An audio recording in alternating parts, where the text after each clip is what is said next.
Fun fact, did you know this is the only Friday the 13th this year? What's with the Halloween shirt, you ask? We're halfway to Halloween, people. So what better day than today to rank the top 5 Friday the 13th films? It's your lucky day. Mr. FLIXTER. Hello, world. It's Mr. FLIXTER, and I just love talking motion pictures. This is going to be a spoiler ranking. At number 5, I choose Freddy versus Jason. Now, this was directed by Freddy, and it came out in 2003, and there was a lot of development hell to go through in order to make this real.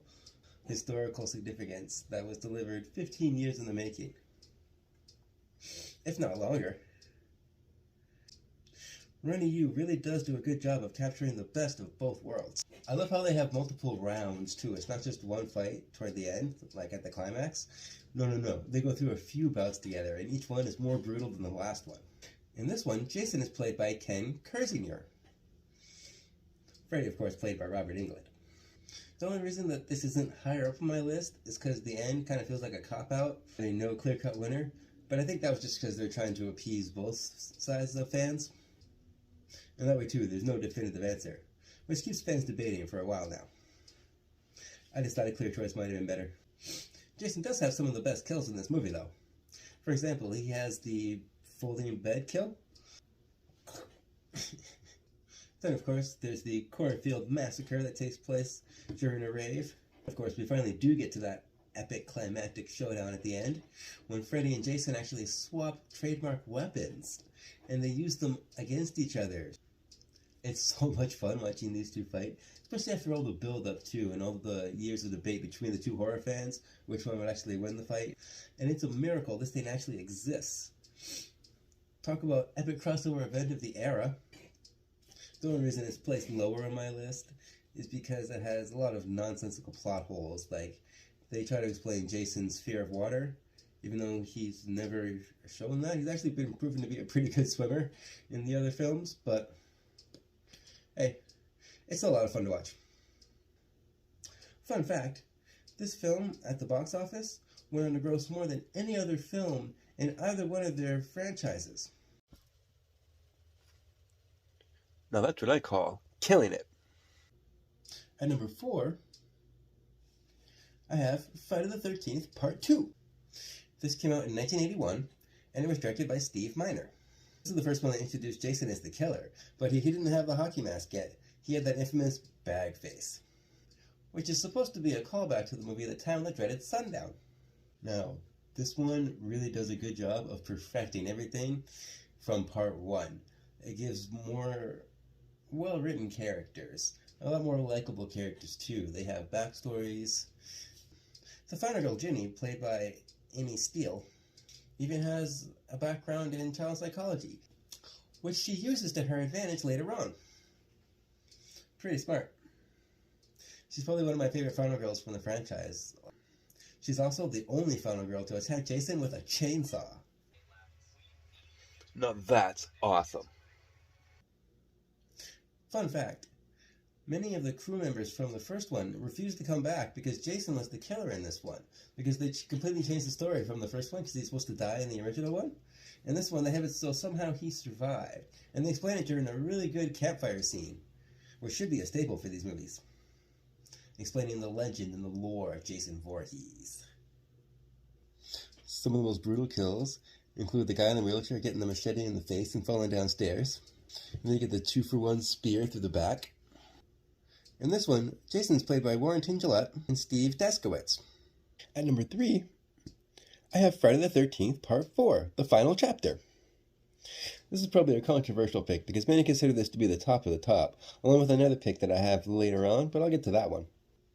This one was released in 1984, and its director was Joseph Zito. And this one's most well known for not taking place at the campsite at all. It actually takes place at the Jarvis residence and their neighbors, which of course is a group of rowdy, horny teenagers. That being said, it also introduces Tommy Jarvis. So this is the beginning of the Tommy Jarvis trilogy. He's played here by a young Corey Feldman. For this one, again, I just found the characters to be so well-rounded and so likable that I was really rooting for them. And then once the characters did die, when it came to their time, I actually felt something, which says a lot. A lot of times, they're just nameless, random people that you don't really care about in slasher films like this. It also stars Crispin Glover as one of the horny teenagers, and he was in this a year before Back to the Future. He also has one of the best kills in the entire franchise. The one I'm referring to, of course, is the "Where's the Corkscrew" kill. There's a lot of really memorable kills in this one, like the raft on the lake kill. And then there's the infamous "He's killing me" scene. There's an especially brutal harpoon gun through the groin kill. But Jason gets it the worst in this one by far. He gets a machete through the head, and Tommy Jarvis just starts hacking away at him, showing no mercy. In this one, Jason is played both by Tom Savini and legendary stuntman Ted White. Fun fact: if you go by continuity, if you watch them back to back, Part 2, 3, and 4 all take place on the same weekend. Part 2 takes place on the day of Friday the 13th, because it's the anniversary, and then Part 3 takes place the next day, which is actually Saturday the 14th. And Part 4 takes place on Sunday, the next day after that, on the 15th. The only reason it's not higher up on the list, because I enjoy watching the other two that are above it so much more. And number 2, I have Part 6, Jason Lives. This came out in 1986, and it was written and directed by Tom McLaughlin. This is what introduced Zombie Jason. You can tell that he's having a lot of fun with the material, and that he was a fan of the franchise before he came in to helm this one. And actually, this is the first one that actually feels like a big-budget Hollywood movie. It's also known for taking the franchise in a whole new direction. This one's a lot of fun because it has a lot of slapstick and it has a lot of fourth wall breaking humor that was never a part of the franchise before this one, but it's a welcome addition, in my opinion. Some of the best kills in this one are the smiley face kill, the triple decapitation by the paintballers, the face being smashed in the bathroom in the RV. It perfects the head crush that it did in other movies with better effects this time, so it doesn't look so cheap and fake. And of course, there's the epic showdown in a lake of fire, as Tommy Jarvis and Jason battle it out to see who wins. This is the conclusion of the Tommy Jarvis trilogy, after all. So it's fun that we get that finality, too, for now. Because as we learned from before, the final chapter is never really the final chapter. This one has that iconic opening scene at the graveyard, when he gets struck by lightning, which is an homage to Frankenstein. It also brings Jason back to Camp Crystal Lake, but now it's open to the public, which is new for the franchise.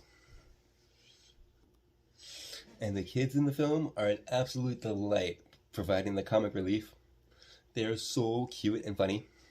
In this one, Megan is the final girl, and she's helping out Tommy Jarvis to try and stop Jason. She's smart and she's tough, and she doesn't take no crap from nobody. I love it.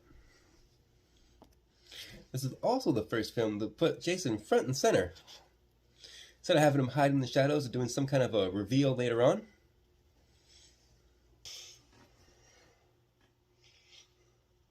Fun fact: even though this is one of the most popular films in the franchise to date, it was the lowest box office earner in the entire franchise so far. Who knew? This could have been because everybody hated Part 5 when it came out. That's why it's not on this list. In Part 6, Jason's played by C.J. Graham. I feel like this one does a really good job of balancing the humor and the horror. And the characters are written really well too, especially Tommy Jarvis and Megan. They work together and they try to outsmart Jason and try to figure out how to stop him. Because at this point, it doesn't take itself too seriously. It's a pretty ridiculous premise, but if you go along for the ride, it's a lot of fun. And my number 1 pick in the Friday the 13th franchise is Part 3, 3D. Whoa. That's the thing about Jason. He always keeps getting back up. So Part 3 is my favorite for a lot of reasons. Part 3 came out in 1982 and it was directed by Steve Miner. This makes him the only director in the franchise to direct 2 films. This one's also well known for introducing self-aware humor into the franchise. This is when he finally gets that iconic hockey mask that he's so well known for.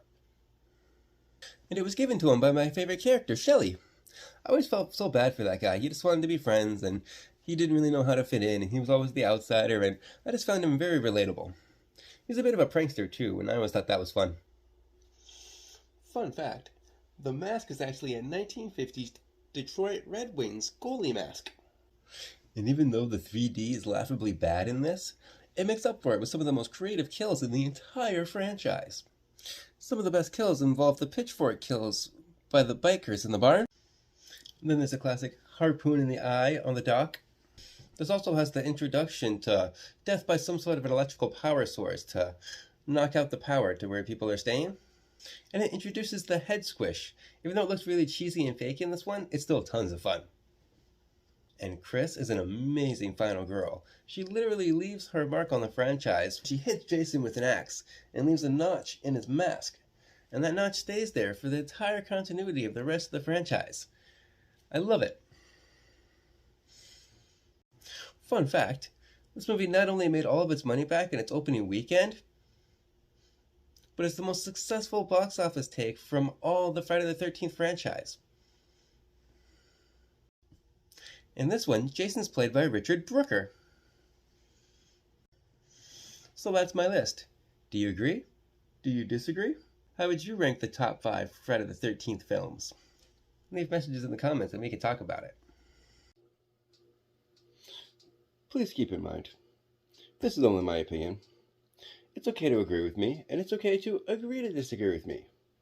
All I ask is that you have some class about it. In case you haven't heard, I'm a film critic on HorrorBuzz.com, and I make frequent appearances on HorrorBuzz Live, their YouTube channel, so I'll make sure to put links below for that. Until next time, I'm Mr. FLIXTER, and I just love motion pictures. Have a great day. Mr. FLIXTER.